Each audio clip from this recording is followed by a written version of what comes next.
They called him names that stuck to his skin more than the dust from the boots he shined. They tossed pennies on the sidewalk like breadcrumbs for a stray. They kicked over his wooden box not out of anger, but boredom. He didn't flinch. He didn't cry. He simply picked up the brush, held it tighter, and waited for the next pair of boots. But when those boots came, they didn't stop to be shined. They paused. Then the man wearing them, broad shoulders, clean-cut, metals catching the sun, stepped forward and lowered his head. Not out of pity, not out of charity, but out of respect. Because what the crowd saw was just a kid on the curb. What he saw was a warrior life hadn't armored. And in that moment the mocking stopped. The laughter died in throats. And every uniform in sight stood still. Not for the soldier, for the boy. If that moment made your heart pause too, then this story is for you. If you believe some salutes don't need flags to be earned, and not every hero wears boots, subscribe. Because at Endless Stories, we tell the truths that silence rooms. The morning sun barely kissed the pavement when the boy arrived, carrying everything he owned in a plastic bag tied to one side of his belt. His shoes didn't match. One was too big, the other missing its tongue. But they held. The wooden Shoeshine box he lugged was chipped at the corners, smudged with polish, and heavier than it looked. He set it down on the same cracked spot outside the Fort Hamilton military base gate. Same corner, same routine. He never spoke first, just nodded politely at the men in uniform who passed, most of them too busy or too proud or too distracted to stop. But some did. Enough to keep the boy coming back. Enough to buy a sandwich. Enough to survive. He was 12, maybe 13. Nobody knew for sure. Not even him. The ID around his neck was a fake. Printed at a corner store by someone who didn't ask questions. All it said was Miguel. No last name. No date of birth. No emergency contact. Just Miguel. That morning it started the way most did. A few glances. One soldier gave him $1 to shine shoes that weren't even dusty. Another handed him a granola bar and kept walking. Then the group showed up. 3 cadets from the ROTC program. Young, loud, the kind that hadn't seen combat but wore the uniform like a crown. One of them, tall with a buzz cut and mirrored sunglasses, kicked over Miguel's box without even looking at him. The brushes clattered onto the sidewalk. The other 2 laughed. Miguel knelt silently, picking them up one by one. His hands practiced, expression unreadable. "You missed a spot," the tall one sneered, pointing to the toe of his boot. "Maybe you should try actually shining something instead of sitting there looking useless." A woman at the bus stop looked away. An old man sipping coffee across the street side and lowered his eyes. No one moved. Miguel just nodded again and reached for the boot. His fingers moved with precision, not fear, not anger, just stillness. "Look at him," one of the others chuckled. "Like a stray dog. Should get a leash for him." Miguel didn't react. He never did. That was his power. He let them wear themselves out, while he remained a stone. But something shifted in the air. A silence that wasn't silence. A stillness that felt heavy. Boots approached from the other side of the street. Not hurried, not loud, just deliberate. Each step thudded softly like a heart drawing closer. The cadets noticed and turned. Their smirk stiffened just slightly. Standing in front of them now was a man they hadn't seen coming. Early 40s, clean-shaven, black shirt tucked into dark jeans, silver pin glinting subtly on his collar. His boots were worn but polished. His posture said everything without a single word. Navy SEAL. Not just a soldier. A man who had seen real things, survived real things, and didn't talk about them unless someone earned it. He looked at the cadets, but only for a second. Then his eyes dropped to the boy. Miguel had paused mid-brush, sensing something different. The man stepped forward, slowly. Then, without a word, he knelt. One knee on the ground. One hand over his heart. His head bowed slightly. The sidewalk, just seconds ago alive with mocking laughter, now held its breath. A car horn in the distance. A flutter of birds from the telephone wire above. And nothing else. Miguel blinked. The brush in his hand hung midair. The tall cadet's mouth opened slightly, then closed. The seal didn't say anything. He just looked at Miguel and nodded once, slowly, with a quiet gravity that said, "I see you." Then he stood up, adjusted his cuff and walked away. The cadets stepped back instinctively as he passed. Not a word exchanged. Not a glance spared. Miguel lowered the brush and sat quietly beside his box. The air felt lighter somehow, as if the weight of 1,000 silences had been lifted. From that day on, the cadets never returned. But others did. Soldiers he didn't know. Officers who didn't need their boots shined. They came by. They nodded. They left things. Canteen. A real coat. One left a letter. Another just a folded flag. But none of it mattered as much as the moment someone knelt. Not to pity, not to perform, but to recognize. Because in a world where people only salute what they understand, Miguel was invisible. Until someone with real power chose to bow. The news didn't spread through headlines or hashtags. It moved through whispers. Through looks exchanged at morning briefings. Through silence held longer than usual in mess halls. No one said the boy's name. Some didn't know it. But almost everyone on base had heard or felt what happened. And somehow, that moment on the sidewalk had reshaped something they hadn't realized was crooked. A week passed. Then two. The boy kept showing up. Same spot. Same shoebox. But now no one kicked it. No one tossed pennies. Some nodded. One or two left coffee beside him. A sergeant quietly handed him a small pocket radio, tuned to a classic station.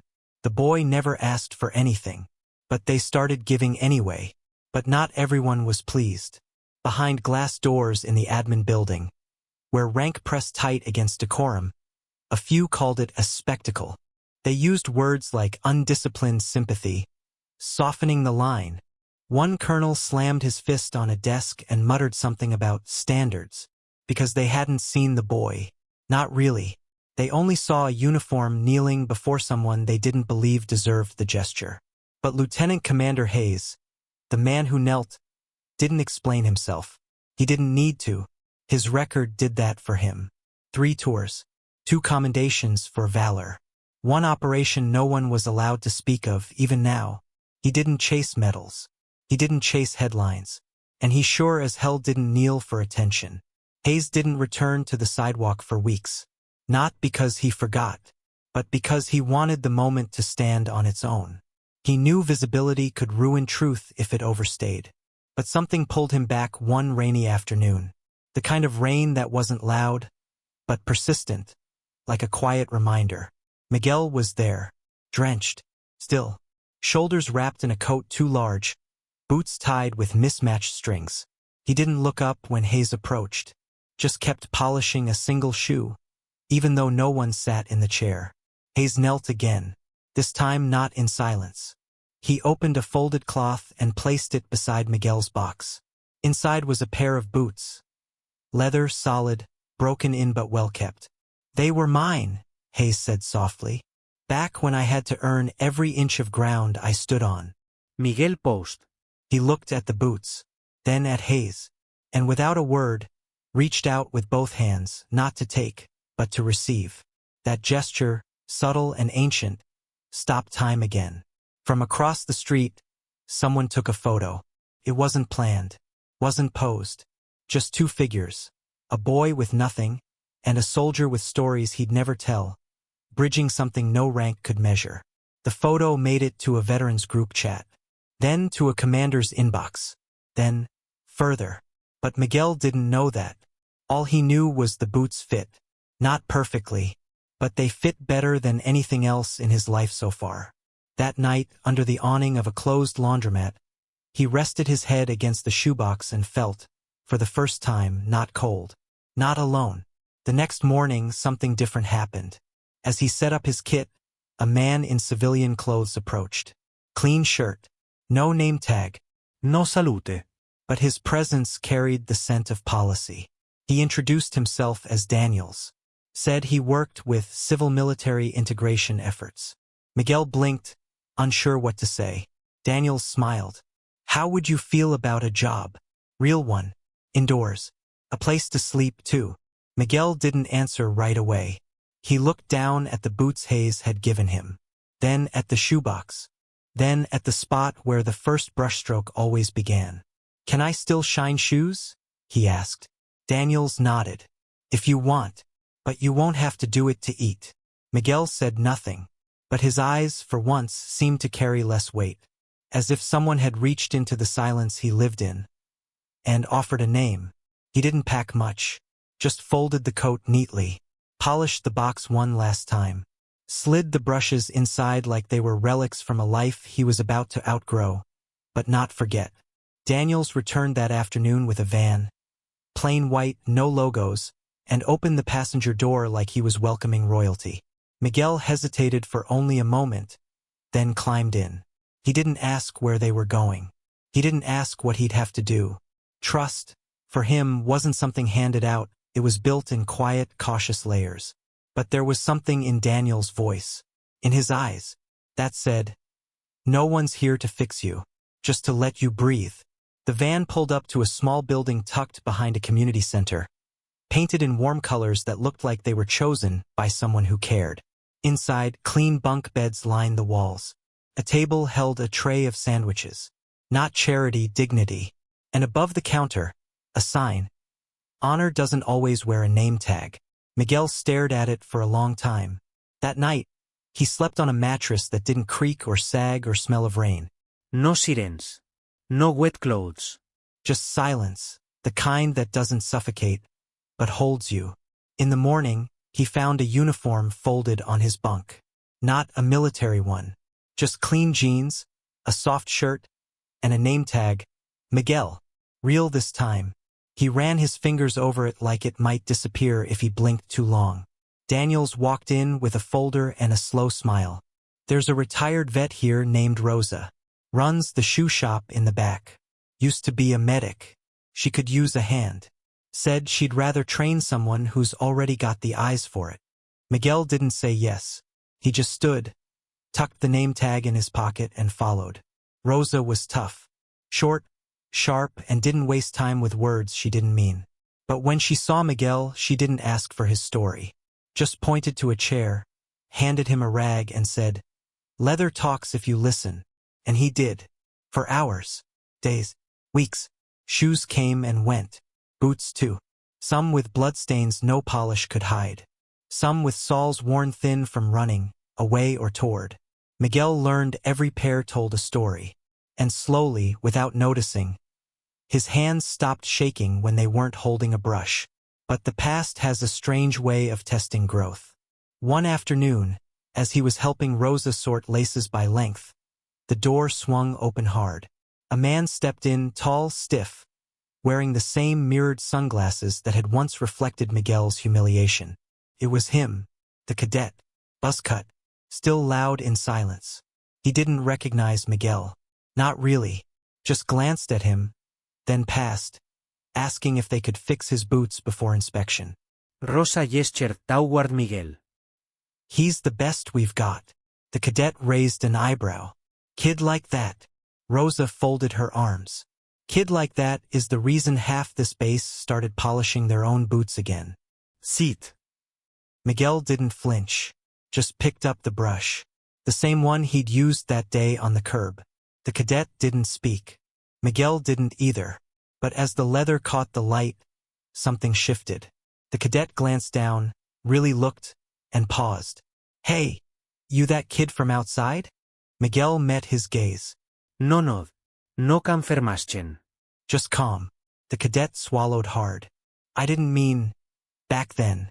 It was stupid." Still, Miguel said nothing. Just finished the shine, handed the boots back, and turned away. The cadet stood there for a second too long. Then placed a 20 on the counter and walked out, slower than he came in. Rosa didn't say anything. She didn't need to. That night, Miguel sat outside under the porch light, the name tag on his chest now thread-worn from wear. He didn't smile, didn't cry, but the silence inside him was different. It no longer echoed. It hummed. And somewhere, not too far away, a seal watched from a parked car, engine off, hands folded.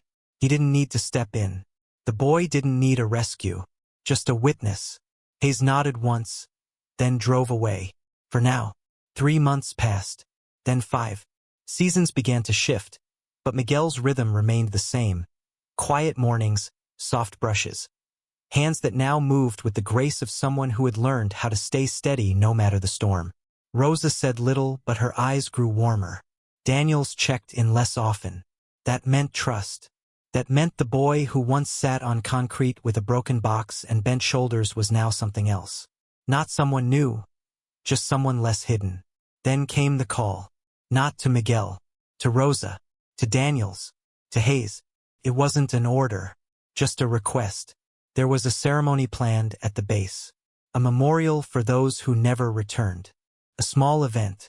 Nothing public. No cameras. Just the people who remembered the names carved in stone, and a few who carried the silence of the ones who didn't make it back. Rosa was asked to speak, Daniels to attend, and Hayes, well, he never attended ceremonies unless he had a reason. That day he had one. Miguel didn't know he was being watched. Didn't know his name had quietly appeared on a list submitted by Hayes under a new program. One that focused on at-risk youth who'd become symbols of perseverance. The kind of symbols that didn't speak, didn't pose, they just stayed. Survived. Earned their place without asking. He was told only the day before. Rosa said it casually, like it wasn't a big deal. They want someone to polish the memorial boots before the ceremony. Said they heard there's a kid who listens when leather speaks. Miguel didn't react. Just nodded. But that night he didn't sleep. He cleaned every brush. Laid out his cloth. Washed his hands 4 times, even though they were already clean. And before dawn, he walked alone toward the hall where the ceremony would be held. The boots were already waiting. Pairs belonging to soldiers who had fallen, each set lined in precise formation under soft light. No one spoke as Miguel knelt. No orders. No crowd. Just one boy, cloth in hand, giving dignity to the last steps others had taken. His hands moved slower than usual, not out of fear, but reverence. He didn't rush. Every motion said, I see you. I know you were more than your rank, more than your fate. Behind him, chairs began to fill. Quietly, rows of uniforms. Some in dress whites, others in worn jackets. Rosa sat in the back. Daniels a few rows forward. And Hayes standing against the wall, arms folded, watching. Then, halfway through the ceremony, something happened. The commandant, reading the names, paused. Not because he forgot, because something in the air shifted. Miguel had finished the last pair. Stood, turned, and without knowing why, stepped back and placed his hand over his chest. It wasn't planned, wasn't prompted. And then a Navy SEAL stood. Hayes, not just stood. He stepped forward, walked until he reached the center aisle. Turned to face Miguel, not the crowd, not the general, and dropped to one knee. Again, the room froze, but this time he spoke. Because when no one saluted him, he still stood straight. Then another soldier rose. Then a third. Within moments, an entire line of decorated men. Some with medals, some with scars. Stood in a row, each bowing their head. Not toward the flag. Not toward the podium. Toward the boy. Miguel didn't cry. He couldn't. It was too big, too heavy, too much for tears. But later that evening, as he walked back toward Rosa's shop, carrying the empty box that no longer felt broken, only full, he whispered one word under his breath. Finally, it wasn't on the news. No headlines. No articles. No viral clips. But the story traveled anyway. The image of a Navy SEAL kneeling in full dress uniform before a boy with nothing but a shoebox became a quiet echo across the base. In break rooms, it came up as a whispered question. Did you see it? In barracks, soldiers spoke softer when they passed Rosa's shop. And every morning after the ceremony, someone, always someone new, dropped by and left a pair of boots on Miguel's bench. No names, no words, just a gesture that said, carry this too. Miguel didn't change his routine. He still swept the floor before the first customer came. Still polished even the oldest leather with the same care he'd given to the memorial pairs. But something had shifted. Not in him, around him. The air moved differently when he walked through the base now. Not out of awe, not out of pity, but something quieter. Respect, the kind you don't demand. The kind you wear without realizing it's there. Then, on a Wednesday that started like any other, Rosa handed him an envelope. No stamp. No return address. Just one word on the front, written in black ink, for Miguel. Inside was a folded letter. Handwritten. Every stroke clear and steady. Miguel. There are moments in service when silence speaks louder than orders. I've seen brave men run, and I've seen quiet boys stand. You stood. Not just for yourself, but for what we forget matters, dignity. That day on the curb, you didn't ask for a salute. You earned it. And those boots I gave you, they carried me through places I don't speak of. They've now carried you through something greater. There's a program opening at the Naval Prep Academy. Not for enlistment, for observation, for leadership training. It's not a recruitment. It's a doorway. I vouched for you. If you want it, show up Friday at 0700. If not, keep doing what you do. Either way, you've already left your mark. Hayes. Miguel read the letter 3 times. The 4th time, his hands trembled. Rosa didn't say anything when he showed her. She just nodded, wiped her hands on her apron, and said, "Then we better make sure your boots are spotless." That night, Miguel didn't sleep. Not from fear, not from doubt, but because for the first time, he realized something about the silence he used to live in. It wasn't just his. It belonged to every kid who never got noticed. Every one of them who had to earn a name the hard way. Friday came. Miguel woke before the alarm, tied his boots with precision, pressed his shirt until the collar sat sharp. He didn't wear a uniform, but he walked like someone who could have. When he stepped onto the training grounds, heads turned. Not because he stood out, but because somehow he didn't anymore. He belonged. A lieutenant called out names. When he reached Miguel, he paused. "You the kid with the brush?" Miguel nodded once. The lieutenant didn't smile, just tapped his clipboard. "Then let's see if your shine works on leadership too." And just like that, the boy who used to crouch on sidewalks with nothing but a box and a borrowed smile took his first step toward becoming the kind of man others would kneel for, not out of duty, but gratitude. He never imagined walking through double glass doors without being told to leave. But there he was, 2 weeks into the leadership observation program, his boots echoing down clean halls, his name stitched onto a canvas badge. Miguel. No longer just a kid with a shoebox. He carried notebooks now, drills, schedules, names of people who called him Sir out of formality and brother, in quiet moments of shared breath under pressure. He didn't know all the acronyms, and he couldn't recite military history like the others. But he listened, learned, led, not loudly, not by barking orders, but by staying steady when others shook. One night, well past lights out, he found himself sitting on the edge of his bunk, staring at the same pair of boots Hayes had once given him. They were polished, maintained, but still bore the scratches of where they'd come from. The curb, the silence, the rain. He touched the leather gently, as if reminding himself none of this was ever supposed to happen. Then, from outside, voices. Commotion. Urgent footstep. Not panicked. Precise. Something was happening. Cadet burst into the room. Emergency drill. Now.